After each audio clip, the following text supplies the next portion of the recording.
Hello friends, सबसे पहले आप सभी को शुभ दिवाली। फिर जैसा कि आप सभी को पता है कि इसमें जो अंकित सर का ये ऐप है, इसमें जो वीकली मॉक टेस्ट आता है हर संडे के संडे, उस मॉक में मैथ के सवालों को देखते हैं। ठीक है, इसमें भी हम एसएससी जीडी के मॉक को सॉल्व करेंगे। और आपसे देखिए, आज से आप अपनी मेहनत को इतना कीजिए कि अगली जब आप दिवाली मनाएं तो आप इस जॉब के एसएससी जीडी में या तो ट्रेनिंग पर हो, मतलब ट्रेनिंग पर आप पहुंच जाए, इतना मतलब मेहनत से आप दिवाली जरूर मनाइएगा। इसमें हम लोग देखिए क्या करेंगे कि एसएससी जीडी में जो मैथ के सवाल आएंगे वो सारे मैथ के सवालों को देखेंगे। ये हम हर संडे को करते हैं।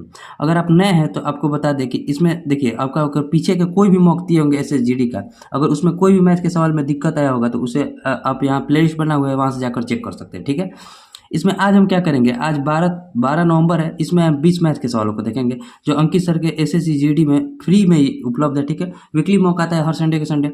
और जैसे ही हमारा इस महीने से फॉर्म स्टार्ट हो जाएगा, उसमें सर मिनी मॉक देते हैं, तो आप मिनी मॉक को जब लगेगा तो आपका टाइम मैनेज होगा। इसमें देखिए एक बात और आपसे बता दें कि अंकित सर का जो न्यू बुक आया है एसएससी जीडी का, उस बुक को भी हम लोग सॉल्व कर रहे हैं। उसमें से हम लोग 3 चैप्टर को कवर कर दिए हैं, प्रॉफिट एंड लॉस, एवरेज और परसेंटेज का। आगे हम देखेंगे तो डिस्काउंट के चैप्टर को स्टार्ट करेंगे, तो उसे भी आप जरूर देखिएगा, उसमें आपको बहुत कुछ सीखने को मिलेगा। उसमें टोटल क्वेश्चन को हम लोग करा रहे हैं। देखिए, अगर वीडियो अच्छा लगे तो इसे शेयर भी जरूर कीजिएगा ताकि और लोगों के पास पहुंच सके जो कि इसका तैयारी कर रहे हैं और इन्हें मैथ में थोड़ी बहुत दिक्कत आती है। इससे पहले का जितना भी मॉक है उसे हमने सॉल्व करा दिया है। आज हम इसमें 12 नवंबर के मॉक को सॉल्व करेंगे, जिसमें 20 मैथ के सवाल होंगे। ठीक है, केवल मैथ के जो मैथ का सेक्शन आता है उसमें जो 20 सवाल आते हैं उसे ही हम इसमें सॉल्व करते हैं। इसमें 4 सेक्शन को हम चूज कर लेते हैं। ठीक है, अब देखिए नेक्स्ट 60 मिनट का टाइम रहेगा हमारा, 80 क्वेश्चन रहेगा। एग्जाम में आपका 80 क्वेश्चन रहेगा, क्योंकि हिंदी या इंग्लिश में कोई एक चूज करना होता है। तो इसमें हम 20 मैथ के सवाल देखेंगे, तो पूरा वीडियो जरूर दिखेगा, इसमें आपको बहुत कुछ सीखने को मिलेगा। तो टेस्ट स्टार्ट करते हैं। अगर वीडियो अच्छा लगेगा तो इसे शेयर भी जरूर कीजिएगा। देखिए क्वांटिटेटिव एप्टीट्यूड, इसमें देखिए पहले क्वेश्चन को क्या किया जाता है, मैथ बनाने से पहले आप क्वेश्चन को ध्यान से पढ़िए। अगर क्वेश्चन समझ में आ जाता है तो आपसे मैथ आसानी से बन जाएगा। अगर नहीं समझ में आता है तो 1 से 2 बार क्वेश्चन को पढ़िएगा, तो आपको अगर आप पढ़े होंगे तो आपसे आसानी से बनेगा। और ये जैसे फर्स्ट क्वेश्चन है, पहले क्वेश्चन को ध्यान से पढ़ते हैं क्या कह रहा है क्वेश्चन। क्वेश्चन करेंगे पी और क्यू किसी कार्य को क्रमशः 9 दिन और 15 दिन में पूरा कर सकते हैं। यदि वे एक साथ मिलकर 3 दिन तक कार्य करते हैं तो अकेले क्यू द्वारा शेष कार्य को पूरा करने में कितना दिन लगेगा। देखिए, एक पी है और एक क्यू है। पी के कार्य को कितना दिन में कर रहा है, 9 दिन में, और क्यू कार्य को कितना दिन में कर रहा है, 15 दिन में। दोनों मिलकर कितना दिन लेंगे। देखिए यहाँ से हम टोटल वर्क, हमें दोनों मिलकर शेष कार्य को क्यू को बताना है, तो पहले यहाँ से हम टोटल वर्क निकाल लेते हैं कि टोटल वर्क होगा कितना। टोटल वर्क जब हम निकालते हैं तो इन दोनों के एलसीएम को हम टोटल वर्क मानते हैं, तो दोनों का एलसीएम क्या हो जाएगा, 9 5 45, 15 3 45। ठीक है, तो 9 5 45 और 15 3 45, ये उनका हो गया एफिशिएंसी। वे साथ मिलकर 3 दिन तक कार्य किए हैं। देखिए 5 और 3 8, 8 के एफिशिएंसी करेंगे, अगर 3 दिन तक करेंगे तो कितना कार्य हो जाएगा, तो 8 तरीके 24 कार्य हो जाएगा। अब बचेगा कार्य कितना, तो 5 में से 4 गया 1, 4 में से 2 गया 2, शेष कार्य हमारे पास 21 बचा। और पी कार्य को छोड़ देता है। अब अकेले जो है क्यू द्वारा शेष कार्य को कितना दिन में किया जाएगा। देखिए शेष कार्य बचा कितना है, 21, और क्यू का एफिशिएंसी कितना है, 3। 21 कार्य को 3 के एफिशिएंसी करेगा तो कितना दिन टाइम लेगा, 7 दिन। एक दिन में 3 कार्य करेगा तो टोटल 7 दिन में कार्य को कंप्लीट कर देगा, तो 7 दिन में शेष कार्य को कंप्लीट कर देगा, यानी कि ऑप्शन डी जो हो जाएगा हमारा राइट आंसर हो जाएगा। ठीक है, अब देखिए जो नेक्स्ट क्वेश्चन है हमारा, क्वेश्चन नंबर सेकंड क्या है।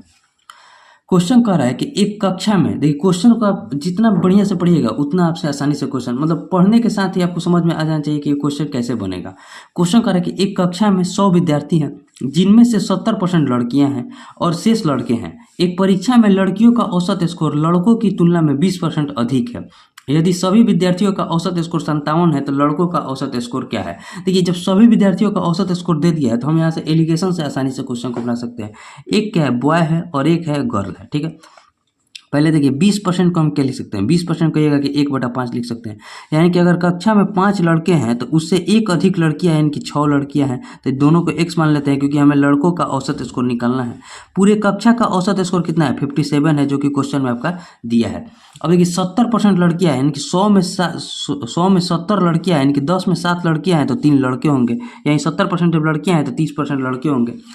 अब हमसे पूछ रहा है कि विद्यार्थियों का औसत स्कोर 57, तो लड़कों का औसत रहेंगे 5x का वैल्यू हमसे पूछ रहा है। तो देखिए एलिगेशन में क्या होता है, इन दोनों में गुना करते हैं और इन दोनों में गुना करते हैं। गुना कीजिए, 5 तरीके कितना हो जाएगा, 5 तरीके 15x हो जाएगा ना, 15x प्लस 7 छंग 42x बराबर किसके हो जाएगा, 1 सेकंड। ये जो बराबर होगा, ये बीच वाला जो वैल्यू है ना, बीच वाला 57 और गुण है, इन दोनों का योग कितना हो जाएगा, 7 और 3 10 के, ठीक है। 42 और 15 को जोड़ेंगे तो कितना हो जाएगा, 57। x बराबर किसके हो जाएगा, तो 57 इंटू 10 के। तो x बराबर जो हो जाएगा हमारा, x बराबर हो जाएगा 10 के, 57 कट जाएगा, यानी कि x बराबर आ गया 10। तो हमसे लड़कों का औसत स्कोर पूछा है, तो यानी कि 5x का वैल्यू पूछा है, तो 5 इंटू 10 कर देंगे ना, 5 दहिया का 50। लड़कों का औसत स्कोर कितना हो जाएगा, 50। 50 कौन से ऑप्शन में है, तो ऑप्शन नंबर डी में है।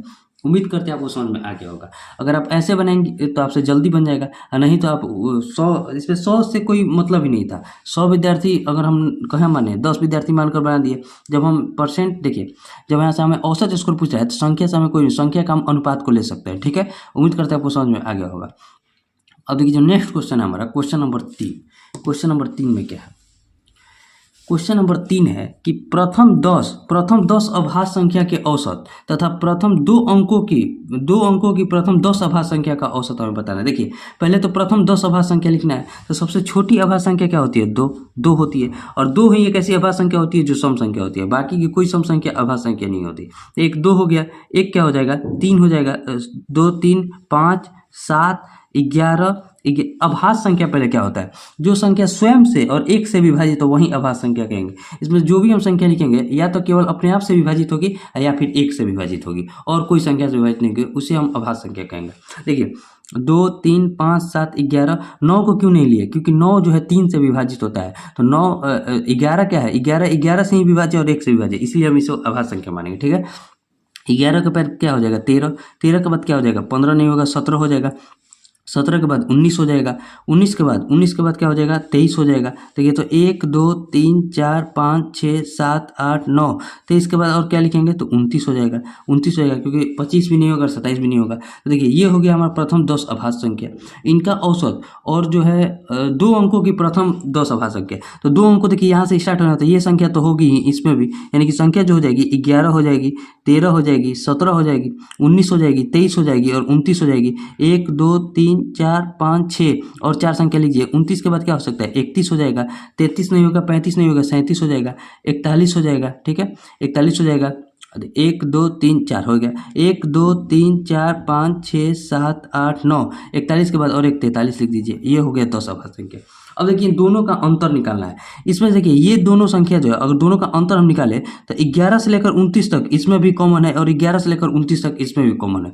यानी कि हम इतना का योग और इतने के योग का अंतर बटे में 10 कर देंगे, तो हमारा 10 जो है अभाज्य संख्या के बीच का अंतर आ जाएगा। देखिए 3 2 5 और 5 10 और 7 17, यानी कि 31 और प्लस 37 और प्लस 41 और प्लस 43 और माइनस 17 और बटे में 10 कर देंगे, तो हमारा टोटल औसत निकल जाएगा। टोटल जोड़ करने की जरूरत नहीं है, जब दोनों में ये कॉमन है तो ये तो कट ही जाएगा, तो हम टोटल इन दोनों को हटा देते हैं। बाकी की जो संख्या बचेगी उन्हें उनका योग करके और माइनस कर देंगे। 37 में से 17 गया, क्या बचा, 20। यानी कि अब हम इसे जोड़िए, जब जोड़ेंगे तो इसको हम 20 मान लेते हैं, क्योंकि 37 में से 17 जाएगा तो 20 बचेगा। 31 और 20 51, 51 और 1 52, 52 और 40 कितना होता है, 92, 92 और प्लस 43 कितना हो जाएगा, अब बटे में 10, 3 और 2 5 और 9 और 4 13, 135 और बटे में 10। इसको पॉइंट में लिखना है तो 13.5 लिख सकते हैं। 13.5 जो हो जाएगा हमारा आंसर हो जाएगा।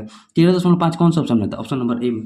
अगर आप ऐसे समझें तो ठीक है, नहीं तो पहले इन सभी संख्या को जोड़िएगा जो ऊपर भी लिख दिया है, फिर जो नीचे में संख्या लिखे हैं दोनों को जोड़िएगा और दोनों में 10 से भाग करके और माइनस कर दीजिएगा, तो आपका आंसर क्या आएगा, 13.5 ही आएगा, जो कि ऑप्शन ए में है। तो हम इसे थोड़ा शॉर्ट करने का प्रयास किए, क्योंकि 11 से 29 तक तो दोनों में कॉमन है, तो दोनों तो कट जाएगा, तो बचेगा ये संख्या और बचेगा ये संख्या। इन दोनों का योग का हम अंतर निकाल दिए और 10 से भाग दीजिए, क्योंकि 10 संख्या का औसत हमसे पूछ रहा था। औसत क्या होता है, संख्याओं का योग बटे में संख्या, ठीक है। अब देखिए जो नेक्स्ट क्वेश्चन हो जाएगा क्वेश्चन नंबर 4। क्वेश्चन नंबर 4 में क्या कह रहा है, क्वेश्चन नंबर 4 है, क्वेश्चन कर रहा है कि एक रेलगाड़ी 60 किलोमीटर पर घंटे की एक समान चाल से स्टेशन P से स्टेशन Q की ओर चलना शुरू करती है। उसी समय एक दूसरी रेलगाड़ी स्टेशन Q से स्टेशन P की ओर चलना शुरू करती है। यदि स्टेशन P और Q के बीच की दूरी 275 किलोमीटर है तो और रेलगाड़ी 2.5 घंटे में एक दूसरे को मिलती है। देखिए समझिए, एक क्वेश्चन है P है, एक स्टेशन P है और एक स्टेशन Q है, दोनों के बीच की दूरी दिया है 275 किलोमीटर। एक ट्रेन ऐसे जा रही है P से Q की ओर और एक ट्रेन जो है Q से P की ओर आ रही है। तो दोनों का चाल तो आपस में जुटेगा, यानी कि इस ट्रेन का चाल अगर हम S1 मानते हैं और इस ट्रेन की चाल हम S2 को मानते हैं, तो S1 प्लस S2 बराबर क्या हो जाएगा, डिस्टेंस, मतलब जो डिस्टेंस है अपॉन टाइम, जो टाइम लग रहा है। तो डिस्टेंस है हमारा 275 किलोमीटर और टाइम देखिए 2.5 घंटा लग रहा है। तो 2.5 घंटा को हम क्या लिख सकते हैं, 5/2, ऊपर 2 चल जाएगा, 5 से इसको कटिए, 5 पंजे 25, 5 पंजे 25, 55 दूनी 110। अब देखिए S1 प्लस S2 बराबर आ गया हमारे पास 110। पहली रेलगाड़ी जो इस तरफ जा रही थी, इसका P से Q की ओर जा रही है, इसका चाल दिया है 60 किलोमीटर पर आवर। तो S1 बराबर जब 60 किलोमीटर पर आवर है तो S2 बराबर क्या हो जाएगा, 110 माइनस 60 बराबर 50 किलोमीटर पर आवर जो हो जाएगा। S2 का स्पीड हो जाएगा, जो Q से P की ओर जा रही है उसका स्पीड क्या हो जाएगा, 50 किलोमीटर पर आवर। तो ऑप्शन सी जो हो जाएगा हमारा राइट आंसर हो जाएगा। तो देखिए इतना बड़ा क्वेश्चन है, लेकिन अगर आप इसका कंसेप्ट जानते हैं तो आपसे क्वेश्चन आसानी से बन जाएगा। ठीक है, तो यहाँ हमारा जो क्वेश्चन नंबर 4 का ऑप्शन सी जो हो जाएगा राइट आंसर हो जाएगा। और ये जो नेक्स्ट क्वेश्चन है, क्वेश्चन नंबर 5, क्वेश्चन नंबर 5 में क्या कर रहा है कि रिया अपनी आय का 66 सही 2/3% भाग खर्च करती है। यदि उसी आय में 16% की वृद्धि होती है और उसकी बचत में 17% की वृद्धि होती है तो उसके खर्च में हुई वृद्धि बताना है। पहले देखिए 66 सही 2/3% को हम क्या लिख सकते हैं, तो कहिएगा 2/3 लिख सकते हैं। यानी कि अगर रिया की आय 30 रुपया है, ये इनकम है उसका, तो उसका देखिए खर्च करती है, यानी कि ये उसका एक्सपेंडिचर यानी कि खर्च हो जाएगा। 30 रुपये में से 20 रुपये खर्च करती है तो उसके पास सेविंग कितना बचा है, तो 10 रुपये बचा है। 30 रुपये में 20 रुपये खर्च कर दी तो 10 रुपये उसके पास सेविंग बचा। अब देखिए उसके आय में 16% की वृद्धि हो गई, इसका 16% अगर निकालेंगे तो 16 3 48, यानी कि 4 रुपया 80 पैसा का वृद्धि हो गया। तो उसकी बचत में 17% की वृद्धि होगी, यानी कि इसका 17% की वृद्धि कितना हो गया, 17% जब इसका 17 दहिया 170, यानी कि 1 रुपया 70 पैसा का जो है वृद्धि हो गया। अब देखिए आय में से बचत को घटाएंगे, आय में से बचत को घटाइए, 8 में से 7 गया 1 और 4 में से 1 गया 3, 3.1 रुपया का जो है इसकी बचत में वृद्धि हो जाएगी। तो हमसे इसे परसेंटेज बताना है, खर्च में हुई, खर्च में वृद्धि हो जाएगा 3.1 का, तो उसे खर्च में वृद्धि बता रहे। देखिए 3 रुपया 10 पैसा का जो है वृद्धि हो गया है, किस पर, इस खर्च में। खर्च पहले कितना था 20 पर, 20 पर वृद्धि हुआ है 3 रुपया 10 पैसा का। परसेंट बताने के लिए हमें 100 से गुना करना पड़ेगा। 20 पंजे 100, 31 5 कितना होता है, 5 एकम 5, 5 3 15, यानी कि 15 रुपया 15.5% का जो है खर्च में वृद्धि हो गया। तो 15.5% कौन सा ऑप्शन में है, तो ऑप्शन नंबर टी में।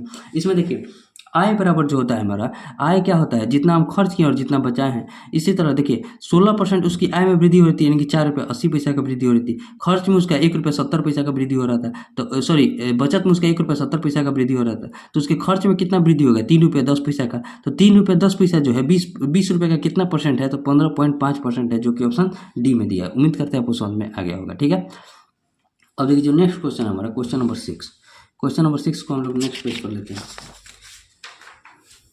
क्वेश्चन नंबर 6 में क्या करें, क्वेश्चन है कि m के सबसे बड़े और सबसे छोटे संभावित मान का गुणनफल ज्ञात कीजिए, जिसके लिए संख्या 5m और क्या है 83m 4m 1 9 से विभाज्य। 9 से विभाज्यता का नियम क्या होता है, 9 से विभाज्यता का अगर नियम देखेंगे तो अंकों का योग हमारा 9 से विभाजित होना चाहिए। 5 और 8 13, 13 और 3 16, 16 और 4 20, 20 और 1 21, 21 प्लस देखिए 1m 2m और 3m 3m होना चाहिए। और सबसे बड़ा मान क्या लिख सकते हैं, सबसे बड़ा मान अगर हम इसका 9 रखें तो 9 3 27, 27 और 21 कितना होता है, 27 और 1 28 और 20 48, 48 9 से विभाजित है तो नहीं, m का मान 9 रखने पर नहीं है, m का मान अब 8 रख कर देखते हैं। तो 21 प्लस 8 3 के 24, 21 24 कितना होता है 45, 45 9 से विभाजित है, तो m का सबसे बड़ा मान क्या आ गया 8 आ गया हमारे पास। अब सबसे छोटा मान की ओर हम निकालते हैं, सबसे बड़ा मान हमारे पास आ गया 8, तो 21 प्लस 3m। अब छोटे मान की ओर अगर 0 लेकर देखते हैं, सबसे छोटा 0 हो सकता है, तो 21 में 0 को जोड़ेंगे तो कितना हो जाएगा 21, 9 से विभाजित है तो नहीं है। फिर 21 में हम क्या लिखेंगे, तो 1 रख कर देखते हैं, 1 रखते हैं तो इसका मान अगर 1 रखेंगे तो 3 एकम 3 21 और 3 कितना होता है 24, 24 में 9 से विभाजित नहीं है तो एक भी मान नहीं होगा। अब 21 प्लस m का मान क्या रखते हैं, m का मान हम 2 रखते हैं, 2 रखेंगे तो 3 दूनी का 6, 21 और 6 कितना होता है 27, 27 9 से विभाजित है, यानी कि m का सबसे छोटा मान क्या आ गया 2 आ गया और सबसे बड़ा मान क्या आ गया 8 आ गया। तो हमें दोनों का गुणनफल बताना है, 8 दूनी का कितना हो जाएगा 8 में और 2 से गुना करेंगे तो कितना हो जाएगा 16, 16 जो हो जाएगा हमारा राइट आंसर हो जाएगा। 16 कौन सा ऑप्शन में है, तो ऑप्शन नंबर बी में है। तो इस प्रकार हम इसे चेक करके आसानी से बना सकते हैं। 9 से विभाजित का नियम उम्मीद है आपको समझ में आ गया होगा। अंकों का योग जो होना चाहिए हमारा 9 से विभाजित होना चाहिए। ठीक है, अब देखिए जो नेक्स्ट क्वेश्चन है हमारा क्वेश्चन नंबर 7, क्वेश्चन नंबर 7 कैसे बनेगा। क्वेश्चन नंबर 7, क्वेश्चन दिया है कि एक परीक्षा में सफलता का असफलता से अनुपात 5:2 था। अगर असफलताओं की संख्या 14 अधिक होती तो सफलता का असफलता से अनुपात 9:5 था। एक देखिए, एक है सक्सेसफुल आदमी, एक है अनसक्सेस यानी कि फेलुअर्स, एफ लेते हैं, ठीक है। इनका अनुपात कितना दिया है? 7:2 दिया है। अगर 14 अधिक होती असफलता तो अनुपात कितना हो जाता? 9:5। यहाँ देखिए, यहाँ जो असफलता है वो बढ़ रहा है तो हमारा सफलता बराबर होना चाहिए। तो सफलता को बराबर करने के लिए इसमें भी 9 से गुना करेंगे और इसमें 5 से गुना कर देंगे तो हमारा जो रेशियो आ जाएगा 9×5, देखिए 9×5 45, 45 रेशियो 18 और यहाँ क्या हो जाएगा 9×5 45, 45 रेशियो 25। अब देखिए 18 से 25 कितना बड़ा है? तो कहिएगा 7 बड़ा है, लेकिन 7 हमारे अनुसार है। क्वेश्चन कितना दिया है कि 14 अधिक होता है, यानी कि 7 का वैल्यू 14 के बराबर है तो 1 का वैल्यू किसके बराबर हो जाएगा? 2 के। हम सब टोटल परीक्षा में बैठने वाले उम्मीदवारों की संख्या, तो परीक्षा में जो बैठेंगे कुछ सफल होंगे कुछ असफल होंगे, यानी कि दोनों का योग 45-18 कितना होता है? तो 45-18 63, 63 का हमसे वैल्यू पूछ रहा है तो 63 में भी हम 2 से गुना कर देंगे तो 63 दूनी कितना होता है? 126, यानी कि टोटल परीक्षा में कितने लोग बैठे थे? तो 126 लोग बैठे थे। 126 कौन सा ऑप्शन है? तो ऑप्शन नंबर डी में है। उम्मीद करते हैं आपको समझ में आ गया होगा। यहाँ हम पहले असफलता वाले को जो हमारा असफलता का मान बढ़ रहा था तो हम सफलता वाले को बराबर किए, जब बराबर किए तो 18 से वृद्धि हुई 7 का वैल्यू 14 के बराबर था तो 1 का वैल्यू किसके बराबर? 2 का। तो टोटल परीक्षा में कितने लोग बैठे थे? 63 लोग। 63 का बराबर किसके हो जाएगा? 126 के। 126 की कौन सा ऑप्शन है? तो ऑप्शन नंबर डी में। उम्मीद करते हैं आपको समझ में आ गया होगा, ठीक है। अब देखिए जो नेक्स्ट क्वेश्चन है हमारा क्वेश्चन नंबर 8। क्वेश्चन नंबर 8 जो है बेईमान दुकानदार से क्वेश्चन है, ठीक है। क्वेश्चन नंबर 8, क्वेश्चन क्या कर रहा है कि एक बेईमान विक्रेता अपनी समान लागत मूल्य पर बेचने का दावा करता है लेकिन किलोग्राम वजन के बदले 875 ग्राम वजन का इस्तेमाल करता है। देखिए समझिए, बेईमान दुकानदार क्या है कि 1000 रुपया में वो खरीद कर लाया है 1000 ग्राम। 1000 ग्राम कितना में खरीद कर लाया? 1000 रुपया में। तो 1 रुपया में कितना ग्राम खरीदा होगा? 1 रुपया में 1 ग्राम खरीदा होगा। और बोल रहा है कि हम 1 रुपया में खरीद कर लाए 1 ग्राम और 1 रुपया में ही बेच देंगे। लेकिन वो क्या कर रहा है, जहाँ देना था उसे 1000 ग्राम, वहाँ वो दे रहा है 875 ग्राम। 875 ग्राम दे रहा है तो कितना रुपया? 875 ग्राम की कीमत क्या पड़ा होगा उसे? 875 रुपया। वो खरीद कर लाया 875 ग्राम को 875 रुपये में, लेकिन झूठ बोल रहा है, कर रहा है कि 875 ग्राम नहीं है, ये 1000 ग्राम है। तो उसे कितना में बेच देगा? 1000 रुपये में, यानी कि 875 रुपये के सामान को 1000 रुपये में बेच देगा। तो कितना रुपये का प्रॉफिट कमाएगा? तो कहिएगा कि 125 रुपये का प्रॉफिट कमाएगा। किस पर कमाएगा? सीपी तो उसके लिए ये होगा 875 पर और गुना 100। 25 से इसको कटाइए, 25 या 75, 12 5 25 5 125। 25 से इसको कटाएंगे तो 5, 5 से इसको कटा दिए 7, यानी कि 100/7% जो कि ऑप्शन सी में दिया है यही हमारा राइट आंसर हो जाएगा। तो 100/7% कौन सा ऑप्शन में? तो ऑप्शन नंबर सी में। तो इतना रुपया का जो है प्रॉफिट कमा रहे थे। इसमें देखिए वो बोल रहा था कि हम जितना में खरीद कर लाए उतना में ही बेचेंगे, लेकिन वो वजन कम दे रहा है। जो सामान उसे 1000 ग्राम देना था वो दे रहा है 875 ग्राम ही, यानी कि 875 ग्राम की कीमत क्या पड़ा होगा उसके लिए? 875 रुपया। लेकिन वो बोल रहा है कि हम 1000 रुपये में पड़ा है, उसको झूठ बोल कर दे रहा है कि 1 kg है। 875 ग्राम को बोल रहा है कि 1 kg है, तो 1 kg का दाम ले लेगा 1000 रुपया। 875 रुपये उसके लिए पड़ा, 1000 रुपये में बेच दिया, तो कितना का प्रॉफिट कमा लिया? 100/7% का, जो कि ऑप्शन सी में दिया है, ठीक है। अब देखिए जो नेक्स्ट क्वेश्चन है हमारा क्वेश्चन नंबर 9। क्वेश्चन नंबर 9 में क्या करा? क्वेश्चन नंबर 9 है कि 0.14 इंटू 0.14 यानी कि 0.14 का स्क्वायर, ठीक है, -2 इंटू 0.14 इंटू 5.14, ठीक है। अब प्लस में जो है प्लस में 514 का बहुत आसान question, a square minus 2ab plus b square का फॉर्मूला है तो बस a माइनस बी का होल स्क्वायर हो जाएगा, यानी कि a माइनस बी 0.14 और माइनस के 5.14 का होल स्क्वायर। जब हम इसको माइनस करेंगे तो क्या आएगा? -5 का स्क्वायर, माइनस का जब स्क्वायर करेंगे तो प्लस हो जाएगा, -5 का स्क्वायर क्या हो जाएगा? 25, जो कि ऑप्शन बी में दिया है। तो ये तो फॉर्मूला पर था a square minus 2ab plus b square क्या होता है? a माइनस बी का होल स्क्वायर, यही होता है a माइनस बी का होल स्क्वायर। बस उसका मान को पुट करना था और आंसर लाना था, ठीक है। और देखिए जो नेक्स्ट क्वेश्चन है हमारा क्वेश्चन नंबर 10। क्वेश्चन नंबर 10 को हम लोग बनाते हैं। क्वेश्चन नंबर 10, क्वेश्चन पहले पढ़िए। क्वेश्चन कह रहा है कि कोई बस 11.1/9 मीटर पर सेकंड की चाल से निश्चित दूरी को 1.5 घंटे में तय करता है, ठीक है। कोई कार उसी दूरी को 36 मिनट में तय करता है, तो बस और कार की चाल का अनुपात, देखिए बस और कार की हमें चाल का अनुपात बताना है। देखिए 11.1/9 को हम क्या लिख सकते हैं? 100/9, ये बस का स्पीड आ गया। अब देखिए 100/9 को उसी दूरी को यानी कि 100/9 को कितना मिनट में तय कर रहा था? 1.5 घंटे में, यानी कि 90/60 में। ये टोटल दूरी आ गया। और इसे जो कार है 36 मिनट में तय कर रहा है, यानी कि इसे जो है 36 मिनट में तय किया जा रहा है, 36/60 में। अब देखिए 60 से इसको कटा दीजिए, 60 से 60 कट गया, ये आ गया हमारा कार का स्पीड और ये है हमारा बस का स्पीड। इसको क्या लिखेंगे 100/9, रेशियो में क्या हो जाएगा 100/9 गुने 90/36 हो जाएगा, 90/36। 100/9 से 100/9 काट दीजिए, यहाँ जाएगा तो 36 और यहाँ रहेगा तो 90।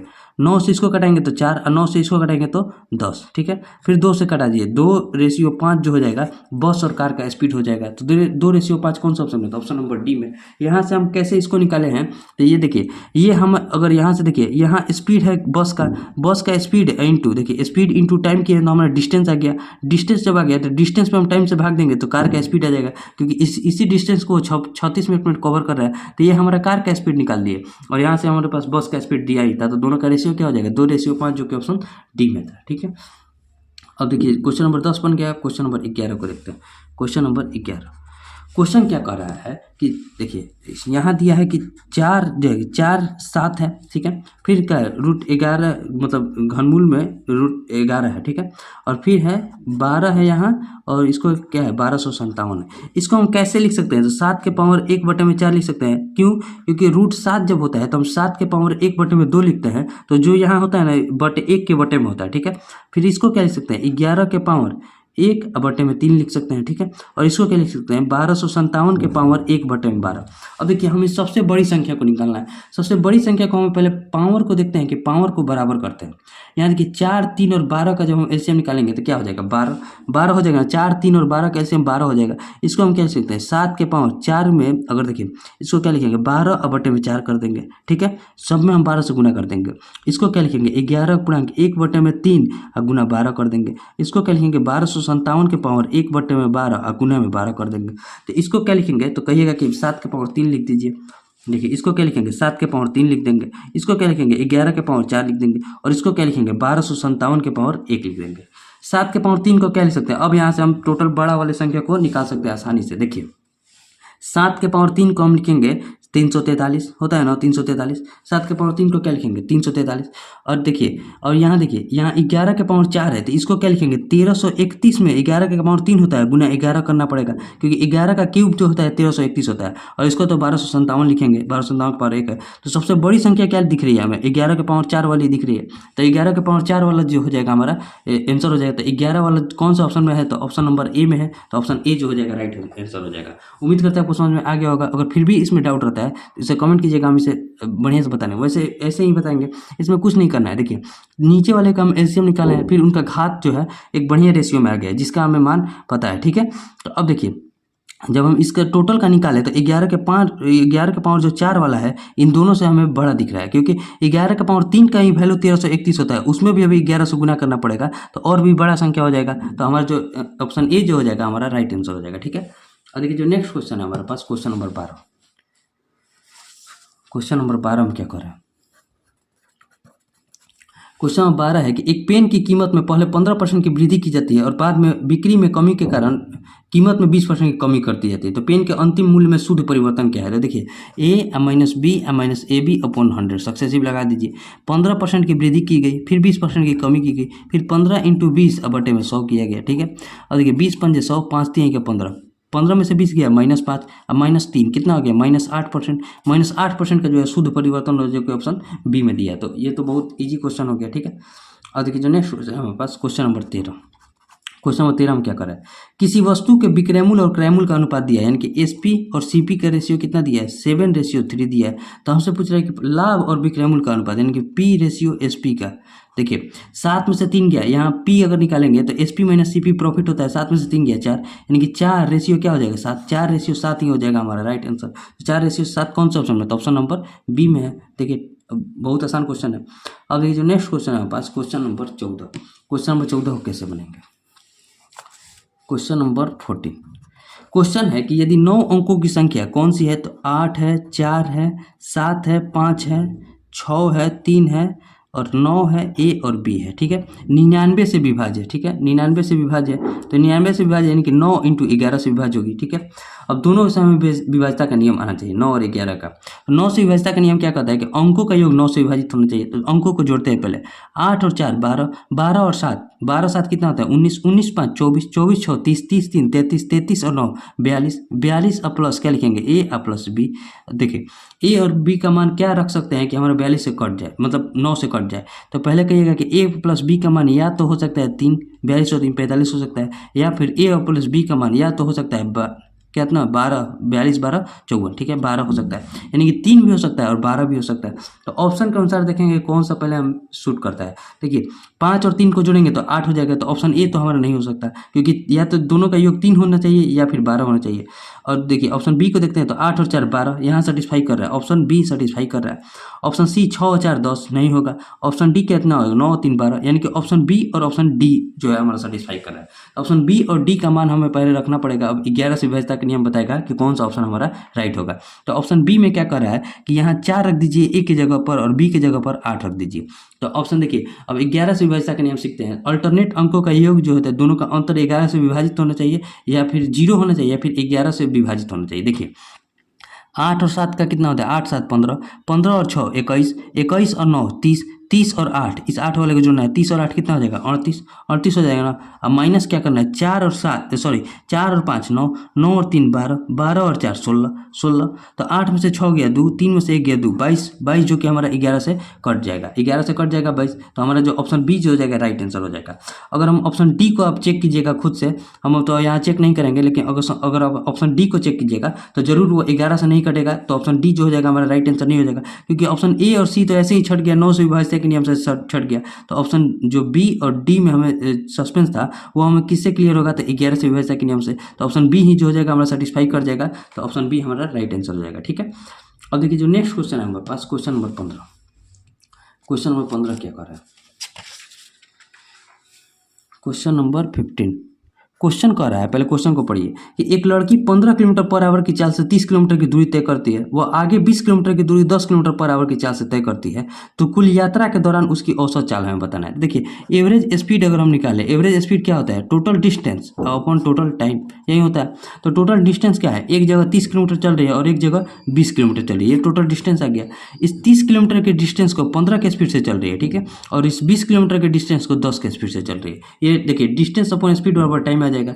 30 और 20 को जोड़ेंगे तो कितना हो जाएगा 50, और यहाँ देखिए 30/15 यानी कि 2 और 20/10 यानी कि 2, यानी कि 50/4, 50/4 को हमें पॉइंट में लिखना है तो क्या लिखेंगे 12.5, 12.5 किलोमीटर पर आवर जो हो जाएगा उसका एवरेज स्पीड हो जाएगा 12.5 किलोमीटर पर आवर। कौन सा ऑप्शन में आता है, ऑप्शन नंबर सी में है, जो कि हमारा राइट आंसर हो जाएगा, ठीक है। तो ये तो क्वेश्चन ईजी आ जाएगा। अब देखिए जो नेक्स्ट क्वेश्चन है हमारे पास, क्वेश्चन नंबर 16। क्वेश्चन नंबर 16 क्या है, क्वेश्चन पहले पढ़िए कि ए अकेले एक काम को 30 दिन में पूरा कर सकता है, ठीक है। बी ए से 25% कम कुशल है। देखिए ए है, बी है, ए बी जो है ए से 25% कम कुशल है, अगर ये 4 काम करता है तो ये एक कम 3 काम करता है। ये कैसे लिखे हैं, तो 25% को हम क्या लिख सकते हैं 1/4, यानी कि ए अगर 4 करता है तो उसे 1 कम बी करता है। और क्या कर रहा है, सी के बारे में कुछ कर रहा है कि सी जो है बी से 33 सही 1/3% अधिक है, यानी कि सी को क्या कर रहा है 3 से 1 अधिक करता है, यानी कि 4 करता है। अब ये कैसे लिखे उसे ही बताते हैं। 33 सही 1/3% को क्या लिख सकते हैं 1/3, यानी कि अगर बी जो है 3 काम करता है तो उससे 1 अधिक सी काम करता है, तो यहाँ बी जो है 3 ही काम कर रहा है, उससे 1 अधिक कितना 4 काम हो जाएगा। और ए जो है काम को 30 दिन में पूरा कर रहा है, ठीक है, यानी कि अगर हम टोटल वर्क निकाले तो टोटल वर्क क्या हो जाएगा एफिशिएंसी इनटू टाइम। ए की एफिशिएंसी कितनी है 4, और काम कितना दिन ले रहा है तो 30 दिन, यानी कि टोटल कार्य आ गया हमारे पास 120 दिन। अब कह रहा है कि ए बी और सी मिलकर उस काम को कितना दिन में करेंगे, यानी कि ए कार्य कर रहा है, बी कार्य कर रहा है और सी कार्य कर रहा है, तो इस 120 कार्य को कितना दिन लेंगे, तो 4 और 3 7 और 4 11, ठीक है, 4 और 3 7 और 4 11, 11 के एफिशिएंसी काम करेंगे तो 120/11 जो हो जाएगा हमारे पास राइट आंसर हो जाएगा। तो 120/11 कौन सा ऑप्शन में है, तो ऑप्शन नंबर डी में है, तो ऑप्शन डी जो हो जाएगा हमारा राइट आंसर हो जाएगा। उम्मीद करता है आपको समझ में आ गया होगा, ठीक है। और देखिए जो नेक्स्ट क्वेश्चन है हमारे पास, क्वेश्चन नंबर 17।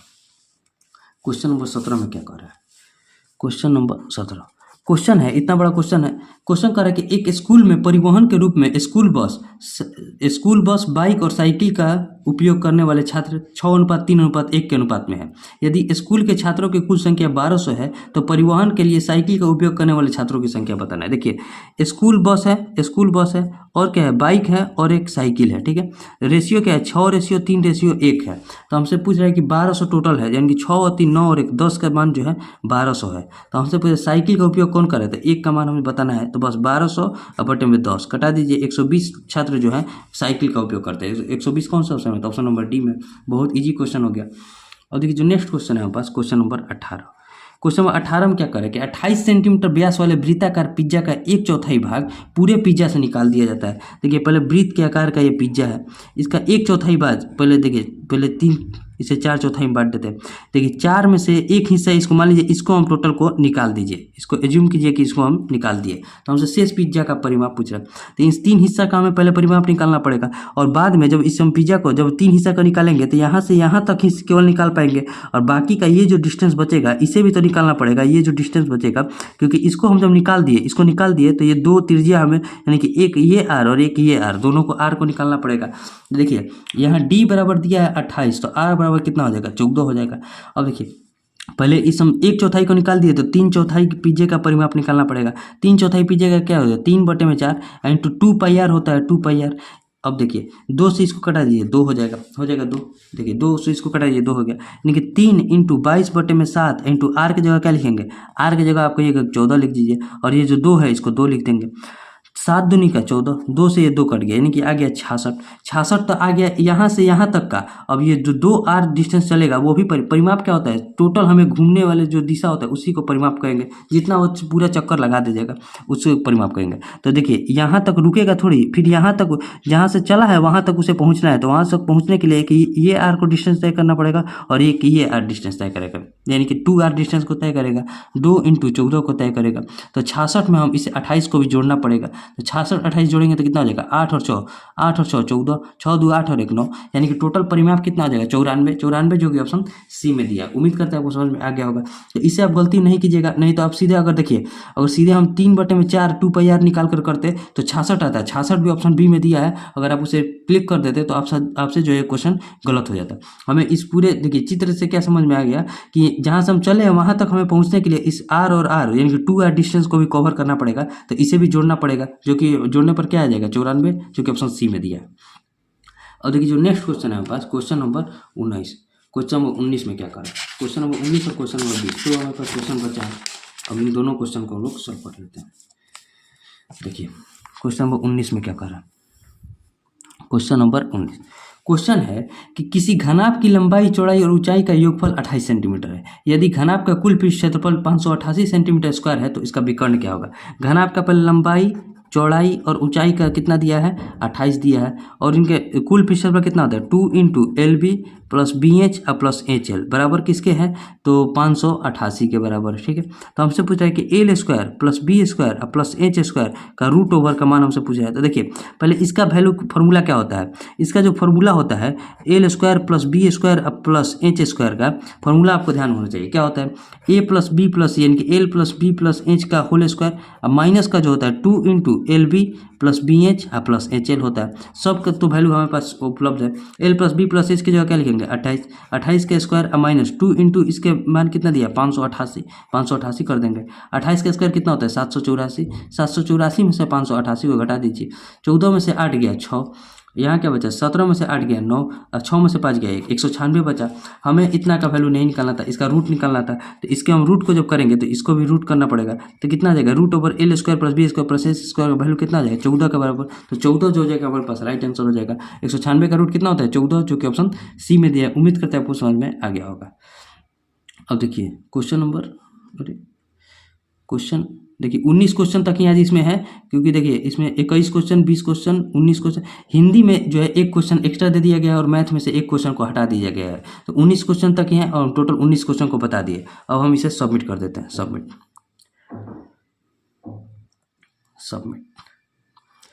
View result. देखिए 19 क्वेश्चन तक बना है, 19 क्वेश्चन सही है। अभी तक 4224 लोगों ने इस टेस्ट को दिया है, क्योंकि आज दिवाली है तो बहुत से लोग जो है आज टेस्ट को नहीं देंगे। तो आप जरूर इस टेस्ट को दीजिए। पहले आप इस टेस्ट को दीजिए, उसके बाद सॉल्यूशन को देख सकते हैं। हो सकता है आपका सॉल्यूशन थोड़ा लॉन्ग जाता हो और यहाँ थोड़ा आपको शॉर्ट मिल जाए, तो आप इसे जरूर देखिएगा। और वीडियो अच्छा लगे तो इसे शेयर भी जरूर कीजिएगा, ताकि और लोगों के पास पहुँच सके। अब मिलेंगे नेक्स्ट वीडियो में, तब तक के लिए जय हिंद।